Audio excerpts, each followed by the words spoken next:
kanya kasi wala siyang galit. Wala siyang galit. Gusto niya ipahiran pa rin yung legal na pamamaraan na kaya iusap talaga ang salataan natin yung pila. tanim natin sa isip, sa puso ng magiging anak natin at ako natin.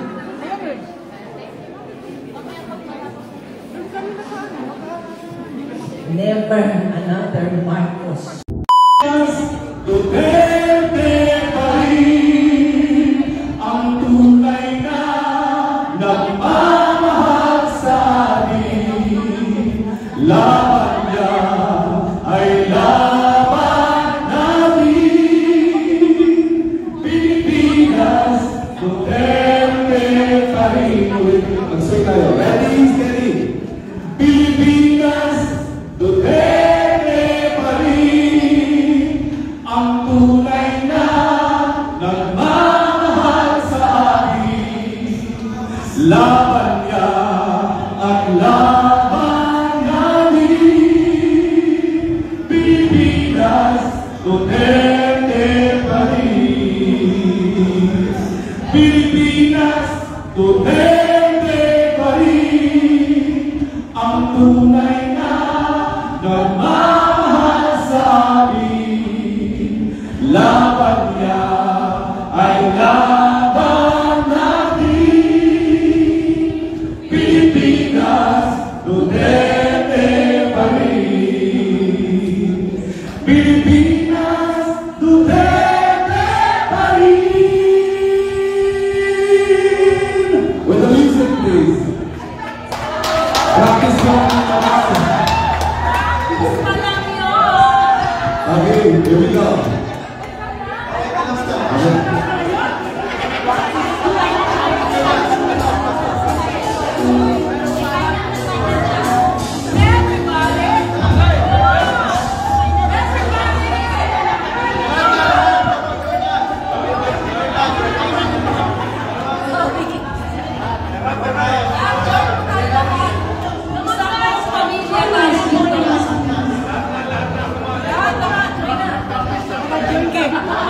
Hi, wait.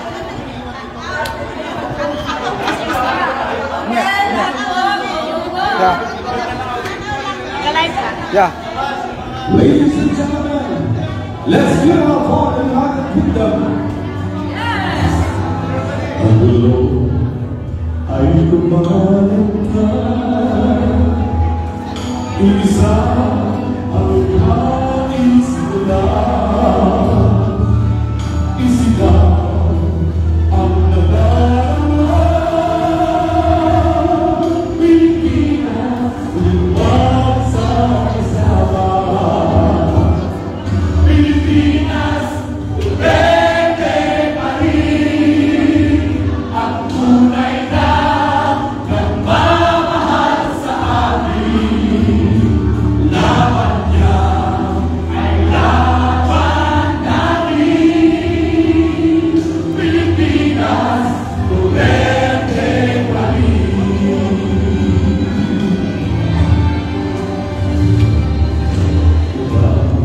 Bayang minamahal, lagi kang ipagdarasal na muli kitang makita. Pilipinas, ang buhay pagkasama. Pilipinas, Duterte pa rin ang tunay na nagmamahal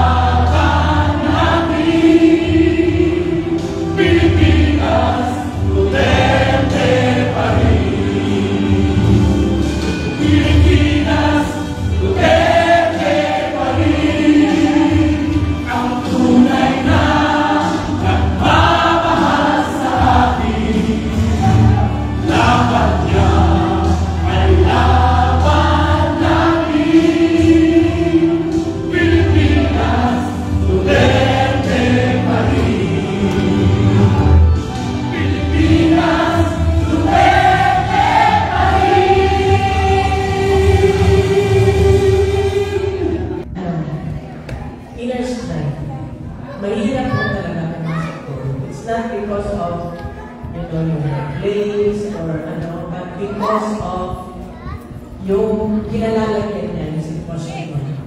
So every time na, kagaya ng first day, naging very emotional ako kasi marami na siyang tanong. Sabi niya, Harry, marami na siyang tanong. Sabi niya, kung ano yung complaints daw nila, bakit hindi pa daw sa korte daw, di ba? Saka narinig ko, sabi ni DP Sara, pwede daw maging, sabi ni DP Sara, sinabi niya na pwede maging grounds for impeachment for doing this. Kasi siya ang presidente, lahat ng Pilipino, di ba? May karapatan na umuwi sa sarili mong bansa. Yung tayo na lang nabibitayin yung mga kababayan natin Pilipino sa ibang bansa, ginagawaan niya ng paraan para maibalik. Diba? No matter what, may right tayo lahat tiisin sa sarili nating bansa kung gusto nila ikulong sa sarili ng bansa. Kasi parang pakiramdam natin yung soberanya ng Pilipinas hindi nag-exist. Diba? Parang nawala sa mapa ng mundo, nawala sa world map ng Pilipinas bigla. Kasi nagkaroon tayo ng big na leader na sinurrender ang soberanya ng Pilipinas. So, ang isang ko dyan is, every time na pumapasok ko ako, durog ko ang durog ang puso ko paglabas. So, nung time na, pag Thursday, hindi ko kaya na humarap sa inyo para tanongin ako. Lahat, di ba, nakita niyo, tinatanong niyo ako kung gusto siya. Sabi ko lang sa inyo lahat na clear. Of course, umayat siya. Of course, yung environment na hindi kagaya ng kaya namin ma-provide sa kanya. Isa lang naman ang gusto niya. Doon siya tumira at matulog doon sa barangay na doon sa Davao. Kung saan converse yung mga tao. Binabantayan nila. So, isang reason also na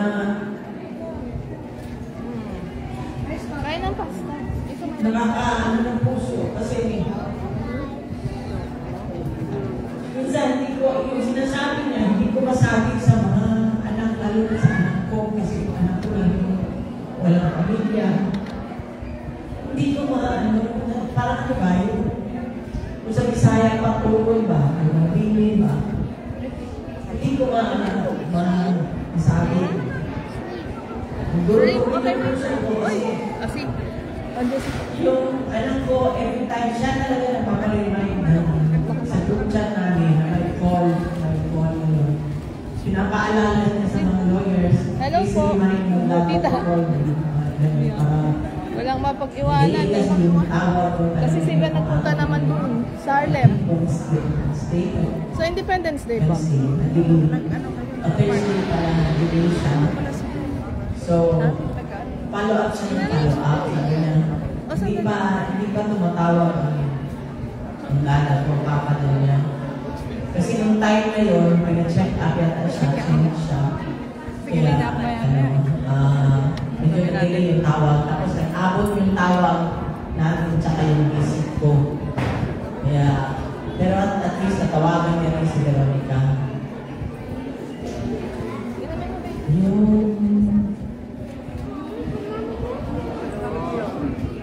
Tanong niya parati, hindi siya umihinto ng tanong.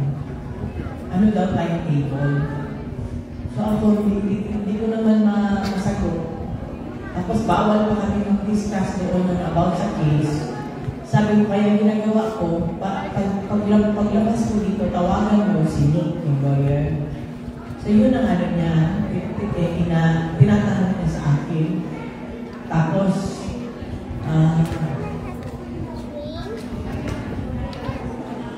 pagka nag-aan ako sa group chat ng mga lawyers, sinasabihan ko, Wala namang ano yan eh. Wala nang ano yan, walang 80 years old na yan. You think 80 years old, may 100 years ka? Diba? Gusto lang sana namin siya na magtayo sa sarili ng bayan. Yun ang talaga ano niya.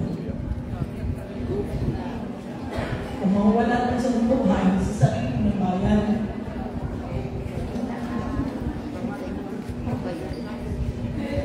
Pero masakit kasi, napakasakit kasi, alam niyo ba, noong mayor pa siya, yung nakaupo ngayon, si BBM, humingi lahat, halos lahat naman sila eh.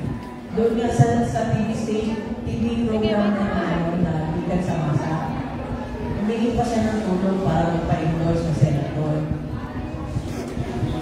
Tapos, nung marami ang ano, umakbo siya ng presidente, umakit pa yan para gusto niya maging si presidente niya.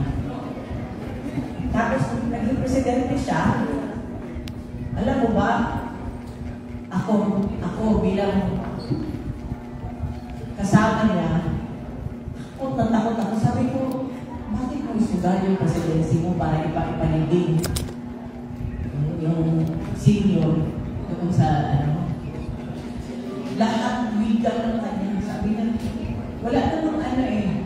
Ang isang requirement lang para ma-iliging ka doon is para kahit kung sundalo ka, di ba tama ka ito? Kung sundalo ka, hindi na yung ano na presidente ka ba o senator ka ng bansa. Sundalo ka. Tapos hanggang huling kinagaling ka, huling oras ako sa Biblia mo. Hindi siya naniniwala na tatatayin siya. Kasi sa kanyang titira ng legal. Legal pa rin. Sabi niya, walang jurisdiction. Tsaka, hindi siya nadala sa any court sa Pilipinas. Wala siyang kaso, hindi isang kaso sa Pilipinas. Yun ang isang requirement siya na ma-explain sa akin ni Atty. Harry. One moment. So wala talaga alam. Yung pala. Sa kanya talaga, humihira lahat ng dami. Ngayon yung pa kaya, yung bintang mo sa kanya, na magpapatay ng tao, magpapatay ng tao, legal lahat sa kanya eh. Humihira sa kanya lahat legal. Hindi siya marunong mag-api ng tao. Ayaw na yung ano sa Bisaya, ano sa Tagalog yung daw-daw. Porket nasa posisyon ka mga api niya, hindi niya ano yan. Ginamit yung power niya para makakan ng ibang tao. Hindi siya nakikita ng tao, sinabi yan hindi niya. Never niya ginawa yan noon. Bakit nung naging presidente siya, pagkapanalo niya, lahat, pati yung tatay niya ng Gales, kinaibigan niya. Kasi para sa kanya, quits na lahat. Nanalo na siya, nakuha niya na naging presidente na siya. So, gano'n siya. Miski na sa loob, kung kami kasi ako, yung galit, yung galit. Pero sa kanya wala siya galit. Gusto ko man sa nilabas yung galit ko kasi isa na nililis ako sa kanya kasi wala siyang galit.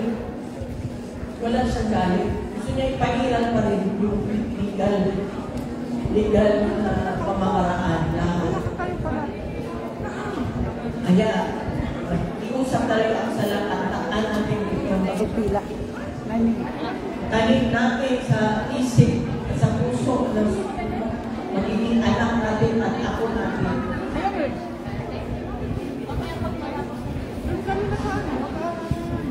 Never another Marcos. Yes! Never another Marcos. Hanggang sa tulo ng kanyang mapupulo na yan. Never again! Sa mga maraming salamat. Maraming salamat.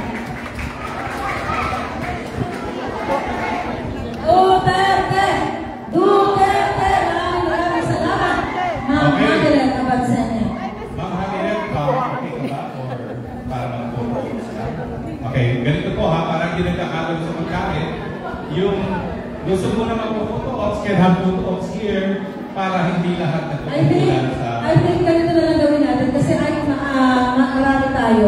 Pupunta na lang po kami table section by section. Sige. Okay? Para, syempre, alam naman natin yung pakiramdam ni Mama Adalag kayo. Lahat tayo malungkot. So, at mainit yung panahon. So, magkaroon po tayo ng ating pagkakaunawaan sa isa't isa. Kami na lang pupunta. Tapos yung mga nagugutom, lahat po, tuhanan po kayo.